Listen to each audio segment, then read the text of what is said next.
육하 원칙 설교로 풀어보는 로마서 4장의 말씀입니다. 제가 중학교 1학년이 되어서 국사 시간이 되었습니다. 선생님께서 숙제를 냈습니다. 역사를 기록하는 원칙에 대해서 설명하라 제목이었습니다. 대학교 역사학과 졸업 논문 정도의 제목인데 중학교 1학년 첫 시간에 숙제를 냈으니 이거 기가 찰 노릇 아닙니까? 믿을 분은 초등학교 은사님이니까 학교를 조로로 달려가서 여쭈었습니다. 답을 얻지 못했습니다. 할 수 없이 삼촌이 공부한 두꺼운 국사책을 펴놓고 아무리 찾아도 답이 없었죠. 선생님께 잘 보이려고요. 나름대로 리포트를 냈습니다. 시간이 되니까 숙제를 해오지 않은 학생이 95% 정도 되었고 서너 명이 나름대로 종이에 적어냈습니다. 빙그레 웃으시는 선생님께서 설명을 해주셨습니다. 역사는 말이야 육하 원칙이야. 역사는 육하 원칙이야. 누가 언제 어디서 무엇을 어떻게 왜. 사실 이 6가지 자체를 듣는다는 것도 대단한 것인데 저에게는 이 말씀이 너무나 강렬하게 저의 지적 호기심을 강타했습니다. 그래서 제 가슴 속에 머릿속에 확 박힌 못처럼 각인이 되어서 지금까지도 앞으로도 저를 지켜줄 기준이 될 것입니다. 지금 세상적으로도 말이 많잖아요. 어떤 정치인이 부산에서 뭐 살짝 다쳤는데 뭐 헬기를 타고 뭐 어쩌고 저쩌고 왜에 대한 분석을 정확히 해야 되거든요. 그 정치인의 심리 상태, 그 심리 상태에서 원하는 것이 무엇인지, 정치적으로 어떠한 그 노림수가 있는지, 뭐 하여튼 이런 것들이 다 왜에서 설명이 되는 겁니다. 아마 대한민국 설교자 중에서 육하원칙 설교란 말을 사용한 사람은 오늘 제가 처음입니다.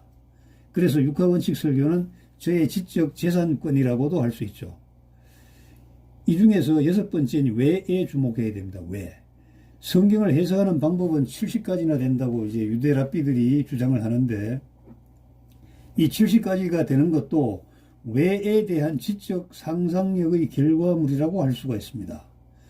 왜를 분명하게 해야 사입이 이단으로 떨어지지 않습니다. 예를 들어서 천부교의 박태선은 죽을 때 내가 천부다, 내가 하나님이다 하고 죽었다죠.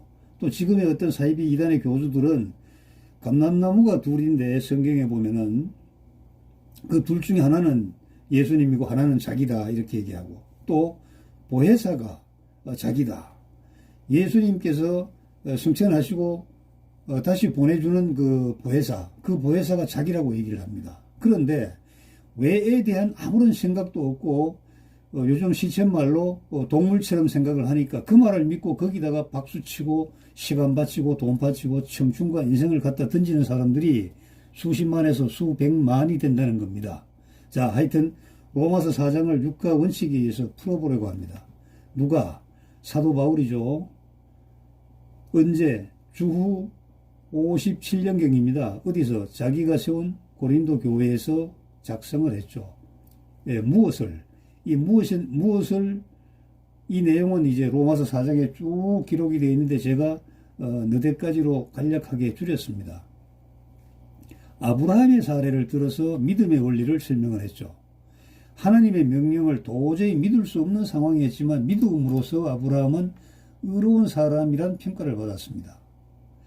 이때 유대인들은 할례를 받아야 구원받는다는 이러한 믿음이 있었죠. 하데스 지옥문 앞에 섰을 때 마지막으로 확인하는 절차가 있어요. 할례 받은 사람은 지옥으로 떨어질 죄를 지은 죄인임에도 천국으로 이송한다고 믿는 사람들이었죠. 그런데 아브라함은 할례 받기 훨씬 전에 하나님의 말씀을 믿어서 의로운 사람이 되었고 할례는 나중에 징표로 행위로 한 것입니다. 사도 바울은 로마의 유대인들 사이에 논쟁거리인 할례 우선주의에 마침표를 찍었습니다. 할례 아니야. 할례가 구원받는 건 아니야 하고 설명을 확실하게 마침표를 찍어버린 겁니다. 그리고 또 선한 일을 해야 또 율법을 지켜야 천국에 간다는 믿음을 버리고 오직 믿음으로 구원받는 하늘의 원리를 설명하였습니다. 종들이 자기가 일한 값으로 품삯을 받죠. 이와 마찬가지로 자기의 선행에 대한 보상의 삭수로 천국 입성의 자격을 얻는다는 생각은 잘못된 것입니다. 비록 죄인이라도 예수 그리스도를 믿으면 거저 주시는 구원의 은혜에 감사하는 사람만 천국에 들어갈 수 있는 겁니다. 바세바를 범하고 우리아 장군을 전장에서 죽게 만든 사람이 누구죠? 다윗이잖아요. 다윗이 고백했어요. 다윗은 구원받을 자격이 없는 죄인이 하나님께 죄 없는 자라고 선언받는 행복을 이렇게 노래하고 있습니다. 이 자기 자신을 하는 얘기죠. 얼마나 복되랴 허물을 용서받은 이들은, 얼마나 복되랴 죄지었으나 다시 가리움 받은 이들은. 시편 32편의 1절과 2절의 말씀입니다. 그렇다면 구원과 믿음, 구원과 할례는 또 어떤 관계가 있는가? 아브라함은 유대인으로 인정되기 훨씬 이전에 믿음으로 의롭다 함을 받은 믿음의 조상입니다. 아브라함은 의롭다 함을 받은 훨씬 후에 할례를 받았으므로 또 할례를 통해서 유대인의 믿음의 조상이 되기도 합니다. 우리가 아브라함과 같은 믿음을 가지고 있기만 하면 유대인의 간섭을 따르느냐 따르지 않느냐의 부해됨이 없이 하나님의 복을 확실하게 받을 수 있는 것입니다.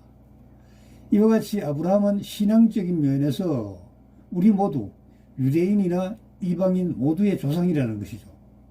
하나님께서 아브라함에게 너의 후손이 많은 민족을 이룰 것이라는 말은 어느 나라 사람이든지 아브라함과 같이 하나님을 믿고 의지하는 사람을 다 받아들인다는 선포입니다. 생물학적으로 사망 선고를 받은 것이나 마찬가지인 100세의 노인 아브라함과 사라가 아들을 낳게 된다는 말씀도 아무 의문 없이 믿었습니다. 자기가 아들을 생산하지 못한다는 것은 스스로 잘 알고 있지만 하나님께서 아들을 얻으리라고 말씀하셔서 얻게 되는 아들은요, 하나님의 방법으로 얻게 해 주실 것이라고 믿었던 것이죠. 우리 주 예수님께서는 우리 죄를 대신하여 죽으셨으며 우리가 하나님과 올바른 관계를 맺게 해 주시려고 다시 살아나셨다 는 것을 믿으면 하나님께서 아브라함에게 언약하신 복을 우리에게도 보증하신 겁니다. 다섯 번째는 어떻게 갱그리아 교회 예종인 베베를 통하여 로마 교회에 보낸 것이죠. 자, 왜 이렇게 했을까요? 이것이 대단히 중요합니다. 로마 교회는 오순절에 예루살렘에 예배하러 온 디아스포라들이 베드로의 설교를 듣고 돌아가서 세운 자생적인 교회였습니다. 로마의 교인들에게 복음의 진술을 알려줘야 흔들림 없는 신앙을 유지할 수 있기 때문에 또 그런 필요에서 사도 바울은 편지를 썼던 것이죠. 또 그 당시 로마가 어떤 나라입니까? 사치와 향락과 방탕으로 하루 해를 보내는 사람들 아닙니까? 그리고 사회는 타락했고 또 더러운 성문화가 일렁거렸잖아요. 이러한 문화에 교인들이 물들지 않게 하려면요. 또 물들지 않으면서 하나님의 사람으로 순결한 삶을 살도록 촉구하려면요. 복음의 진술을 적어서 보내서 읽게 하고 깨닫게 해야 되는 겁니다.